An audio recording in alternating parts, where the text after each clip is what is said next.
통보를 받고 난 뒤 한동안 스스로에게 그리고 김대중 전 대통령께 부끄럼 없는 정치를 해왔다고 당당하게 말할 수 있을까 몇 분씩 되물었습니다.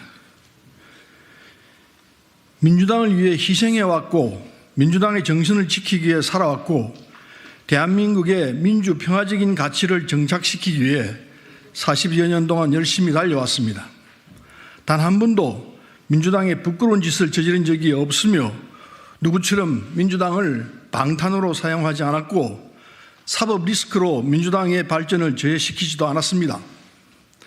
단순히 민주당이 아닌 이재명 대표를 지키지 않았다는 이유로 이재명 대표가 아닌 국민을 위한 민주당을 지키고자 했다는 이유로 민주당의 본연의 가치를 다잡고 정신을 지키고자 앞장섰다는 이유로 하위 10%에 밀어넣었습니다. 이것이 비명 횡사이며 사천 아닙니까?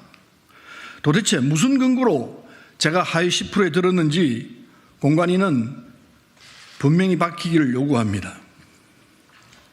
지난 4년 동안 57건의 대표 발의, 100%에 가까운 상임위 본회의 출석률, 국정감사 우수위원 선정, 대정부 질문 참여 등 객관적인 정량적 평가에서 다른 위원들에 비해 전혀 뒤처지지 않았습니다. 전혀 제가 하위 10%에 들어갈 여지조차 없습니다. 이재명 대표에게 묻습니다. 이재명 대표는 지난 2년 동안 어떤 의정 활동을 하셨습니까? 같은 상임위원으로서 이재명 대표의 얼굴을 상임위원장에서 본 것이 손에 꼽힙니다. 질의와 법안 발의는 얼마나 하셨습니까? 본회의는 제대로 출석하셨습니까?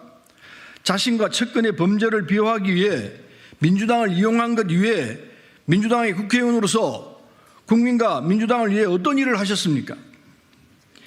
이재명 대표의 사법 리스크는 검찰에 의한 무고한 정치 수사이며 다른 의원들의 사법 리스크는 모두 범죄입니까?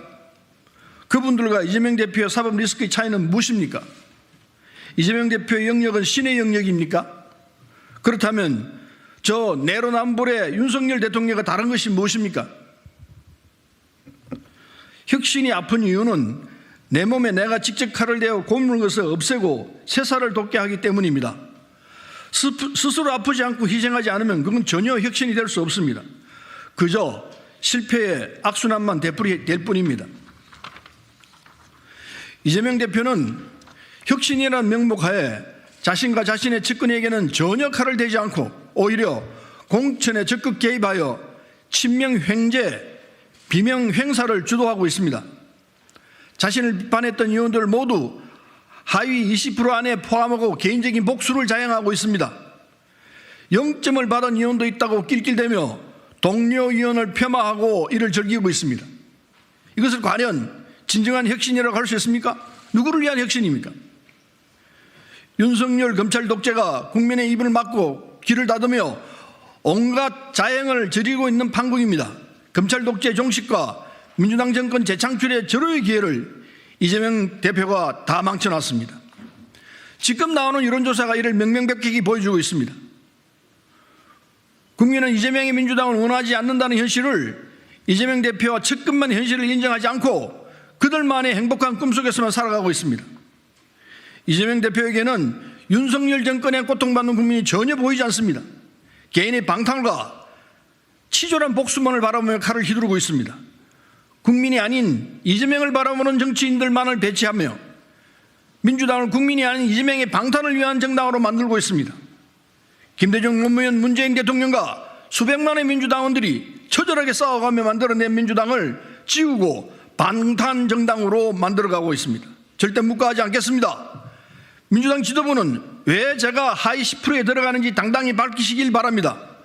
저수는 앞으로도 이재명 대표가 아닌 그저 국민만 바라보며 계속 싸워나가겠습니다. 이상입니다.